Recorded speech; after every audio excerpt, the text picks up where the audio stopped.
carry my place, and I carry my faith, and I carry the ghost of some of the most important decisions I've made, and I carry my truth in a backpack zipped up, stashed at the bottom of a secret pocket. Kumusta ka na, bag people, huh? I have a bag for you, for a review. What's up, bag people? Today we are going to be reviewing a bag that I got for Christmas from a company that I just heard about when I got the bag. The company is called Cotopaxi. It's probably been around for a while, but like I said, new to me. And I think that this bag and this company is super cool all around. The designs are pretty simple. They're really flashy in colors, as you can see. They have all kinds of crazy colors going around. There's a story and a reason behind that. I always get compliments when I go out with this bag, and people curious of like what it is. This one has like, I don't know, it reminds me of like super 80s style colors, but they have a lot of different types of combinations of colors and various sorts of materials. And like I said, there's a reason behind that that we'll get into. But first, let's kind of go into what I've been researching about the company. So the company is based out of Salt Lake City, Utah, I believe. Their founders from there. And it's a cause-based marketing company. So they're actually selling you a product that actually does good. And let me get a little focus on there. Gear for good. Gear for good. This is the first company that I've come across that's part of the outdoor community that gives back to people. And specifically in Utah, they're giving back to refugees. So their pack comes with a whole bunch of little cards kind of explaining what they do. So I can go over a few of these cards that I got. And it says, this message was handwritten for you by a member of the refugee community in Salt Lake City. It says, do good and adventure on in the writer's first language. Cotopaxi partners with the IRC, the International Rescue Committee, to facilitate this card writing program, which serves as an employment opportunity for refugees living in Utah. So that's actually really cool that they're giving back and kind of trying to help refugees out and give back more like a sustainable option rather than just like the one-for-one method that Tom's Shoes kind of is, like you buy one pair, we give one pair. This one's actually trying to create jobs and kind of sustainable activities in various countries. This pack is actually part of the Del Dia series. It's from the pack, that's why it's called the Bataan pack. It's actually fabricated in Bataan in the Philippines. So like here's a clip that I came across on their website. Saan yung bag ko maganda? So anong kulay ang pinakagusto mo dyan? Gusto ko yung red kasi sign ng love yun. Yung mga Pilipino kasi mapagmahal masyado yan eh. Gusto ko mga dark color eh. Parang masayang tingnan ba? Nakakaalis ng stress, nakakaalis ng pagod. Pag nakita mo talaga yung bag, pag yung mga dark color na ganun, napapatawa ka na. Talaga napapa-smile ka na. So that's really cool that they do that in the factories. That gives it, like I said, it's really cool look and super cool vibe, I guess. This one looks kind of 80s.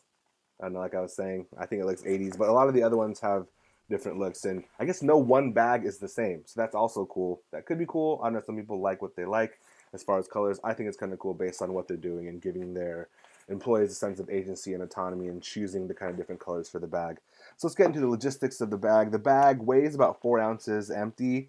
It holds 3 liters. It's 3.5 by 9.5 by 10 inches when it's fully loaded. It's made of a durable yet lightweight ripstop nylon fabric shells. So here's that view. Here's the front view, kind of looking into it. It kind of has sits really well. I don't have a lot of stuff in there, so it's not holding its shape too well, but it's pretty big. There's fairly a lot of room in there in the pack.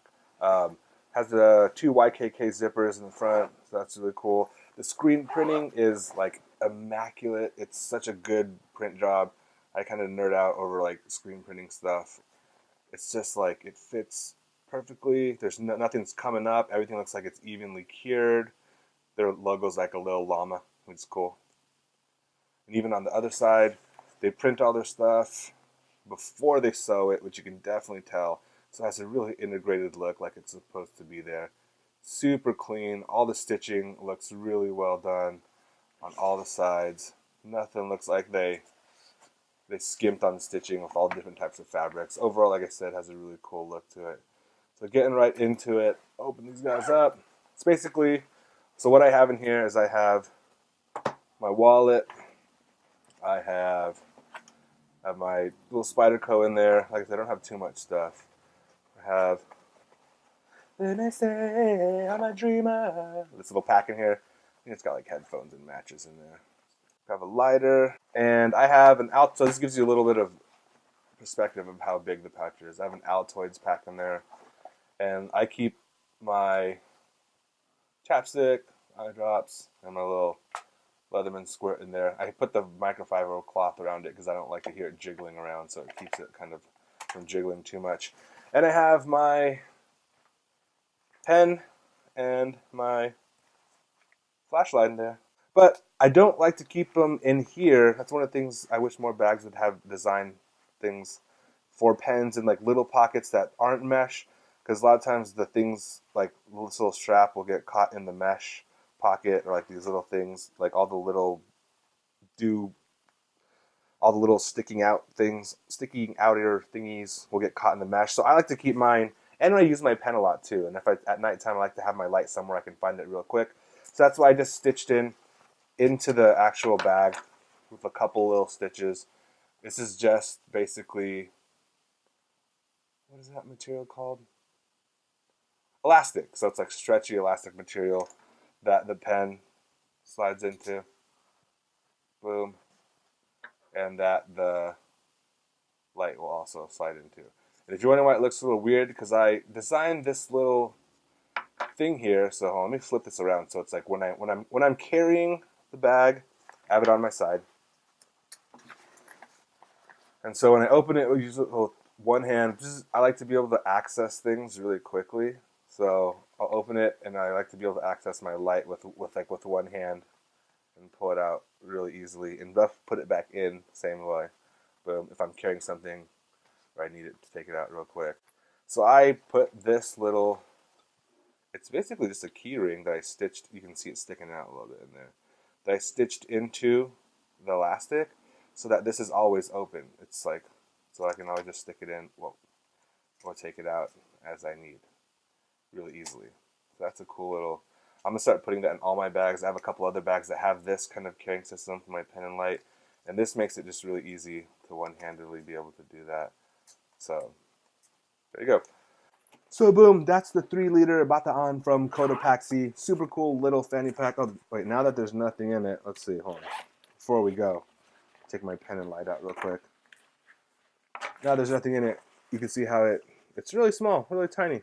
And I don't think it's made to fold into itself, but if you wanted to go on a trip and like stuff this in a little bag, it gets like, like about the size of your fist or smaller. So you can take it, and when you get there, open it up. Still looks cool, still rockable, and use it as a little day pack. It'll probably fit like a small water bottle in there, sandwich, along with your wallet. But overall, super cool pack. Hope you guys enjoyed the review. Next week we'll be doing, I don't know what we'll be doing next week. We'll find a bag to review. So carry well, my friends. Until next time. Osigay.